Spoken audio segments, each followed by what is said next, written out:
A number of years ago, the Central Bank of the United States, the Federal Reserve, produced a document entitled Modern Money Mechanics. This publication detailed the institutionalized practice of money creation as utilized by the Federal Reserve and the web of global commercial banks it supports. On the opening page, the document states its objective. The purpose of this booklet is to describe the basic process of money creation in a fractional reserve banking system. It then proceeds to describe this fractional reserve process through various banking terminology, a translation of which goes something like this. The United States government decides it needs some money, so it calls up the Federal Reserve and requests, say, $10 billion. The Fed replies, saying, sure, we'll buy $10 billion in government bonds from you. So the government takes some pieces of paper, paints some official-looking designs on them, and calls them Treasury bonds.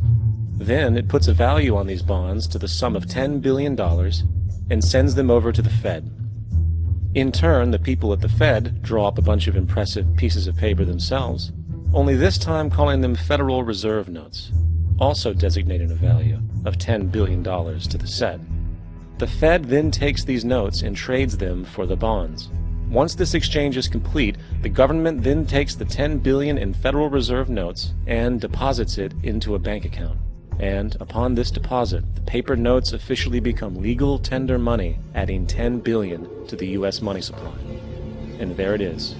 $10 billion in new money has been created. Of course, this example is a generalization, for, in reality, this transaction would occur electronically, with no paper used at all. In fact, only 3% of the U.S. money supply exists in physical currency. The other 97% essentially exists in computers alone. Now, government bonds are, by design, instruments of debt, and when the Fed purchases these bonds, with money it essentially created out of thin air, the government is actually promising to pay back that money to the Fed. In other words, the money was created out of debt. This mind-numbing paradox of how money or value can be created out of debt or a liability will become more clear as we further this exercise. So, the exchange has been made and now $10 billion sits in a commercial bank account. Here's where it gets really interesting. For as based on the fractional reserve practice, that $10 billion deposit instantly becomes part of the bank's reserves, just as all deposits do. And regarding reserve requirements, as stated in modern money mechanics, a bank must maintain legally required reserves equal to a prescribed percentage of its deposits. It then quantifies this by stating, under current regulations, the reserve requirement against most transaction accounts is 10%. This means that with a $10 billion deposit, 10% or $1 billion is held as the required reserve, while the other $9 billion is considered an excessive reserve and can be used as the basis for new loans. Now, it is logical to assume that this $9 billion is literally coming out of the existing $10 billion deposit. However, this is actually not the case. What really happens is that the $9 billion is simply created out of thin air on top of the existing $10 billion deposit. This is how the money supply is expanded. As stated in modern money mechanics, of course they, the banks, do not really pay out loans from the money they receive as deposits. If they did this, no additional money would be created. What they do when they make loans is to accept promissory notes, loan contracts, in exchange for credits, money, to the borrower's transaction accounts. In other words, the $9 billion can be created out of nothing simply because there is a demand for such a loan and that there is a $10 billion deposit to satisfy the reserve requirements. Now, let's assume that somebody walks into this bank and borrows the newly available $9 billion. They will then most likely take that money and deposit it into their own bank account. The process then repeats, for that deposit becomes part of the bank's reserves. 10% is isolated, and in turn 90% of the $9 billion, or $8.1 billion, is now available as newly created money for more loans. And of course, that 8.1 can be loaned out and redeposited, creating an additional 7.2 billion, to 6.5 billion, to 5.9 billion, etc. This deposit money creation loan cycle can technically go on to infinity. The average mathematical result is that about $90 billion can be created on top of the original 10 billion. In other words, for every deposit that ever occurs in the banking system, about 9 times that amount can be created out of thin air. Money jitters? Ask the obliging Bank of America for a jar of soothing instant money, M-O-N-E-Y, in the form of a convenient personal loan. So, now that we understand how money is created by this fractional reserve banking system, a logical yet elusive question might come to mind. What is actually giving this newly created money value? The answer?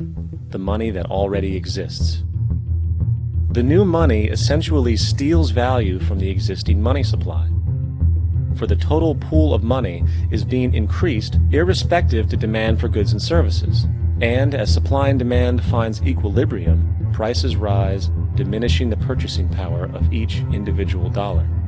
This is generally referred to as inflation, and inflation is essentially a hidden tax on the public. What is the advice that you generally get? And that is, inflate the currency. They don't say debase the currency. They don't say devalue the currency. They don't say cheat the people who are saved. They say lower the interest rates. The real deception is when we distort the value of money. When we create money out of thin air, we have no savings, yet there's so-called capital. So my question boils down to this: how in the world can we expect to solve the problems of inflation, that is, the increase in the supply of money, with more inflation? Of course, it can't. The fractional reserve system of monetary expansion is inherently inflationary. For the act of expanding the money supply, without there being a proportional expansion of goods and services in the economy, will always debase a currency. In fact, a quick glance at the historical values of the US dollar versus the money supply reflects this point definitively, for the inverse relationship is obvious. $1 in 1913 required $21.60 in 2007 to match value. That is a 96% devaluation since the Federal Reserve came into existence. Now, if this reality of inherent and perpetual inflation seems absurd and economically self-defeating, hold that thought, for absurdity is an understatement in regard to how our financial system really operates. For in our financial system, money is debt. And debt is money. Here is a chart of the U.S. money supply from 1950 to 2006. Here is a chart of the U.S. national debt for the same period. How interesting it is that the trends are virtually the same. For the more money there is, the more debt there is. The more debt there is, the more money there is.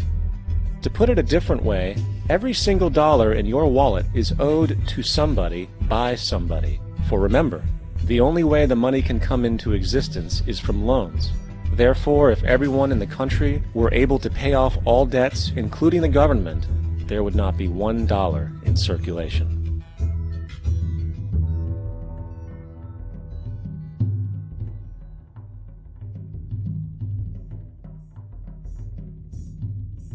In fact, the last time in American history the national debt was completely paid off was in 1835 after President Andrew Jackson shut down the central bank that preceded the Federal Reserve.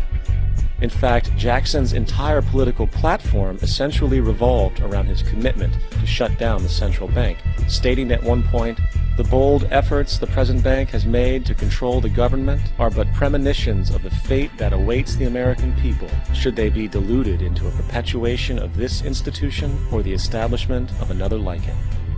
Unfortunately, his message was short-lived, and the international bankers succeeded to install another central bank in 1913, the Federal Reserve.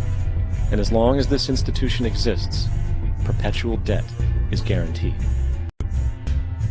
Now, so far we have discussed the reality that money is created out of debt, through loans.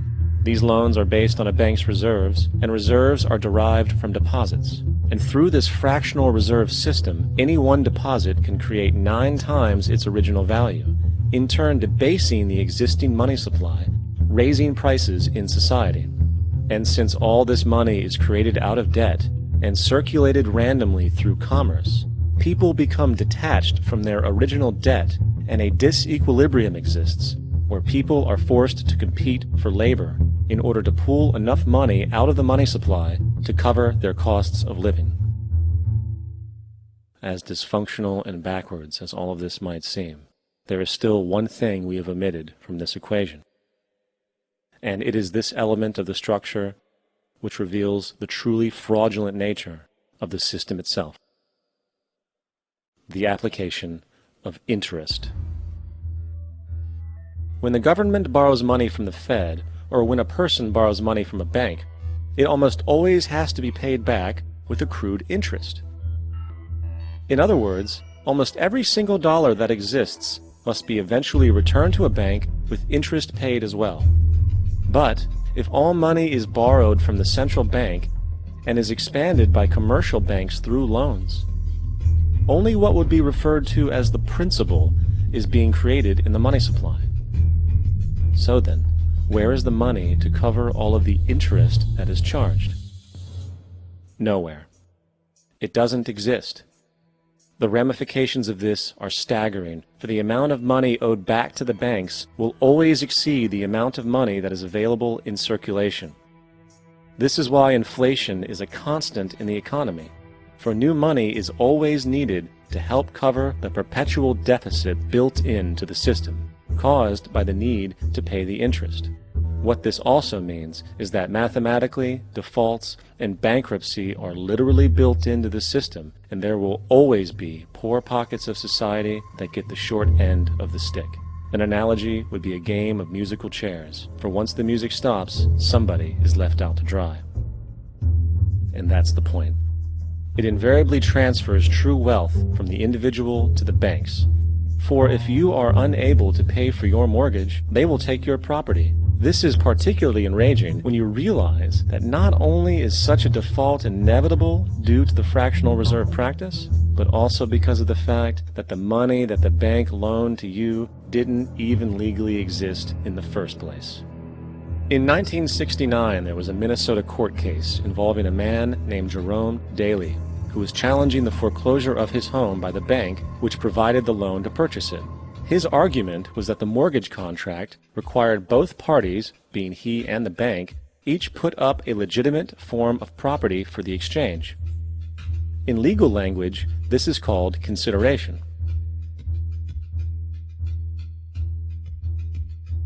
Mr. Daley explained that the money was, in fact, not the property of the bank, for it was created out of nothing as soon as the loan agreement was signed. Remember what modern money mechanics stated about loans? What they do when they make loans is to accept promissory notes in exchange for credits. Reserves are unchanged by the loan transactions, but deposit credits constitute new additions to the total deposits of the banking system. In other words, the money doesn't come out of their existing assets. The bank is simply inventing it, putting up nothing of its own, except for a theoretical liability on paper. As the court case progressed, the bank's president, Mr. Morgan, took the stand, and in the judge's personal memorandum, he recalled that the plaintiff, bank's president, admitted that, in combination with the Federal Reserve Bank, did create the money and credit upon its books by bookkeeping entry. The money and credit first came into existence when they created it. Mr. Morgan admitted that no United States law or statute existed which gave him the right to do this. A lawful consideration must exist and be tendered to support the note. The jury found that there was no lawful consideration, and I agree. He also poetically added, only God can create something of value out of nothing. And upon this revelation, the court rejected the bank's claim for foreclosure, and Daley kept his home. The implications of this court decision are immense.